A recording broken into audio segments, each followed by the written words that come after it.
ദൈവത്തിന് സ്തുതി. പ്രഭാതകിരണത്തിലേക്ക് സ്നേഹവന്ദനം. ഭാഗം 1991. ഇന്ന് ജൂൺ മാസം 13-ാം തീയതി, 164-ാമത്തെ ദിവസത്തിൽ അവനവൻ നീതിമാനാണെന്ന് ഉറച്ചു വിശ്വസിക്കുകയും മറ്റുള്ളവരൊക്കെ നിന്ദിക്കപ്പെടേണ്ടവരാണെന്ന് കരുതുകയും ചെയ്യുന്ന മനുഷ്യരുണ്ട്. അങ്ങനെ രണ്ടുപേരെ കുറിച്ച് ക്രിസ്തുയേശുവും പറഞ്ഞു. വിശുദ്ധനായ ലൂക്കോസിന്റെ സുവിശേഷം 18-ാം അധ്യായത്തിൽ പറയുന്ന പരീശന്റെയും ചുങ്കക്കാരന്റെയും കഥ അതാണ്. കുറെ കൂടി ഒരു പരസ്പര ആദരവ് നമുക്കിടയിൽ ഉണ്ടായിരുന്നില്ല, എന്തുമാത്രം നന്നാകുമായിരുന്നു.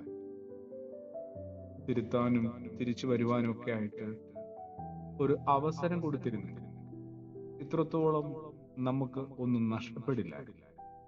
പലരും നഷ്ടപ്പെട്ടും അതൊന്നും നശിച്ചു പോകില്ല. കാട്ടിലെ ചെറുമരങ്ങൾ ദൈവത്തോട് പരാതി പറയുക പലതവണയായി. ദൈവം കാര്യമായി പരിഗണിക്കുന്നു. പരാതി എന്താണെന്നറിയാം? ഈ കാട് നിറയെ വൻ മരങ്ങൾ ഇങ്ങനെ പടർന്ന് പന്തലിച്ച് വളർന്നു നിൽക്കുന്നതിനാൽ ഞങ്ങളെ ആരും ശ്രദ്ധിക്കുന്നില്ല. സൂര്യപ്രകാശം ലഭിക്കാത്തത് കൊണ്ട് ഞങ്ങൾക്ക് വളരാനും വലുതാകാനും സാധിക്കുന്നില്ല. ഞങ്ങൾ എന്നും ചെറുതായി തന്നെ നിൽക്കുകയാണ്. അവരുടെ ആവലാതിയും പരാതിയും പ്രാർത്ഥനയും കേട്ട് മടുത്ത ദൈവം പിറ്റേന്ന് തന്നെ വൻമരങ്ങളെയെല്ലാം അപ്രത്യക്ഷമാക്കി. വളരെ സന്തോഷമായിരുന്നു ചെറുമരങ്ങൾക്ക്. പക്ഷെ പതിയെ പിന്നീട് അതിശക്തമായ മഴയും വെയിലുമേറ്റ് ചെറുമരങ്ങൾ തളരാൻ തുടങ്ങി, വാടാൻ തുടങ്ങി. അവർ ദൈവത്തോട് വീണ്ടും പറയുകയാണ്, ഞങ്ങൾക്കാണ് തെറ്റുപറ്റിയത്. ദയവ് ചെയ്ത് വൻമരങ്ങളെ മടക്കിക്കൊണ്ടുവരിക. അവയ്ക്കിടയിൽ ഞങ്ങൾ വളർന്നുകൊള്ളാം. ഒന്നും പരസ്പര വിരുദ്ധമല്ല കേട്ടോ, എല്ലാം പരസ്പര പൂരകങ്ങൾ. തന്റെ കഴിവുകൊണ്ടും തനിമ കൊണ്ടും മാത്രം വളരുന്ന ഒന്നും ഉണ്ടാവില്ല. ഓരോന്നിനും മറ്റൊന്നിനെ സാധൂകരിക്കുന്നു, സഹായിക്കുകയും ചെയ്യുന്നു.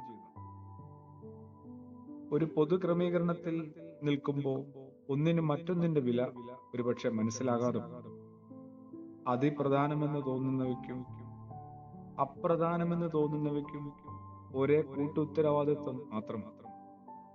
നിസാരമെന്ന് കരുതുന്നവ അപ്രത്യക്ഷമാകുമ്പോൾ അറിയാം അവയുടെ സാന്നിധ്യം എത്ര ഗൗരവതരമായിരുന്നു, എത്ര വേണ്ടപ്പെട്ടത്. ആരെയും അതുകൊണ്ട് അവഗണിക്കാതെയും ചെറുതാക്കാതെയും പരിഹസിക്കാതെയും അതിലൂടെ പരിക്കേൽപ്പിക്കാതെയും ഇരിക്കുക. പരസ്പരം വലിപ്പച്ചെറുപ്പം മറന്ന് കൈകളൊന്ന് കോർത്തു പിടിച്ച് നമുക്ക് മുമ്പോട്ട് പോകാം.